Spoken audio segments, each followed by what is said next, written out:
ఉన్నదండి. అంటే ఇప్పుడు 'పోషణ్' గారు, 'వంశీ' గారు కాకుండానే ఇంకా చాలా మంది పేర్లు అందులో రాసున్నాయి. ప్రతి ఒక్కరిని కూడా బయటికి తీస్తానంటున్నారండి. దీని మీద మీ అభిప్రాయం ఏంటి సార్?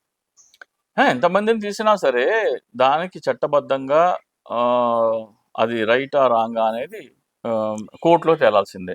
ఆ! సార్. కోర్టులో తేలినంత వరకు కొద్దిగా ఇబ్బందులు వాళ్ళకి పడాలి. దానికి సిద్ధపడే ఉండాలి ఎవరైనా సరే. హ్మ్. ఎవరైనా సరే, నేనైనా సరే.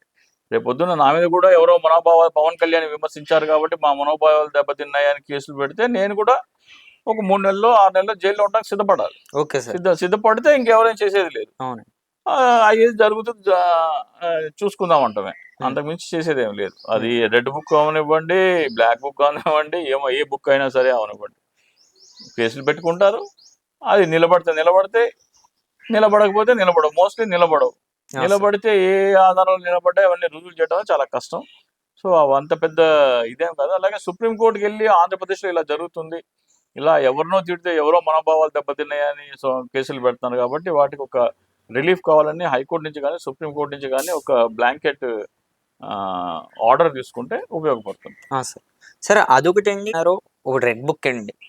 చాలామంది చెప్తుందేమంటే చాలామంది పెద్దవాళ్ళు కూడా కేవలం ఆంధ్రప్రదేశ్‌లో ప్రజలు ఎప్పుడైతే గొంతు విప్పుతున్నారో కేవలం ఆ సూపర్ సిక్స్ అన్నది మర్చిపోవడానికే మరోవైపుకెళ్ళి ఈ కేసులు ఇవన్నీ మళ్ళీ బయటికి తీసి అంటే ప్రజల్ని మభ్యపెడుతుంది కూటమి ప్రభుత్వం అని కూడా మాట్లాడుతున్నారు సార్. ఇది ఎంతవరకు నిజమండి అది?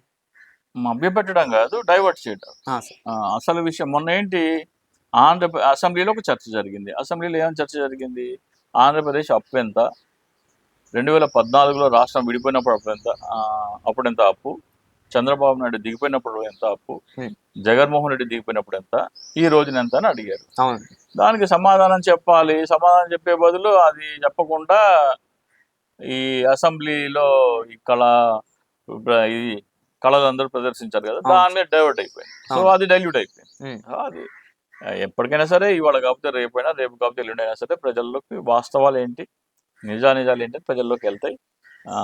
ఈ రోజున స్మార్ట్ ఫోన్లు ప్రతి ఒక్కళ్ళ దగ్గర ఉన్నాయి. సోషల్ మీడియా చాలా స్ట్రాంగ్‌గా ఉంది కాబట్టి అబద్ధాలు చెప్పి పబ్బం గడుపుకునే రాజకీయ నాయకులకి ఇదైతే కాలం కాదు. సరే నిజంగానే కోట్లు అప్పు చేశారండి ఆంధ్రప్రదేశ్‌లో? అంటే చాలామంది ఇప్పుడు మనం చూసుకోండి అండి ప్రతి సోషల్ మీడియా రీల్స్ మెయిన్‌గా చూసుకుంటే జగన్మోహన్ రెడ్డి అప్పుల్లో పడేసి రాష్ట్రాన్ని వదిలేసి వెళ్ళిపోయారు. దానివల్లే కూటమి ప్రభుత్వం ఇప్పుడు అయితే పథకాలు ప్రవేశపెట్టారో ఆ పథకాలు అమలు చేయలేకపోతుందని కూడా మాట్లాడుతున్నారండి. ఇది ఎంతవరకు నిజం సార్? అసెంబ్లీ సాక్షిగా చెప్పారు కదా!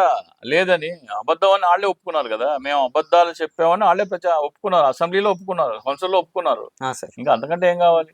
కౌన్సిల్‌లో చెప్పిందే ఫైనల్. హ్మ్. ఈ మామూలు ఈ టీవీల్లో గానీ, పబ్లిక్ మీటింగుల్లో గానీ చెప్పినయన్నీ ఫైనల్ కాదు.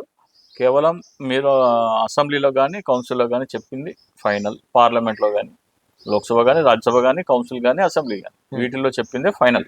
హ్మ్. సో, వాటిల్లో చెప్పినవి మాత్రమే పరిగణలోకి తీసుకోవాలి. ప్రజలు కూడా ఇక నుంచి చంద్రబాబు నాయుడు గానీ, పవన్ కళ్యాణ్ గానీ ఏది పెడితే అది చెప్తే అది నమ్మేందుకు సిద్ధంగా లేరు. ఆ! సార్. వీళ్ళందరూ మోసగాళ్ళు, అబద్ధాలు చెప్తారనేది రూఢి అయిపోయింది.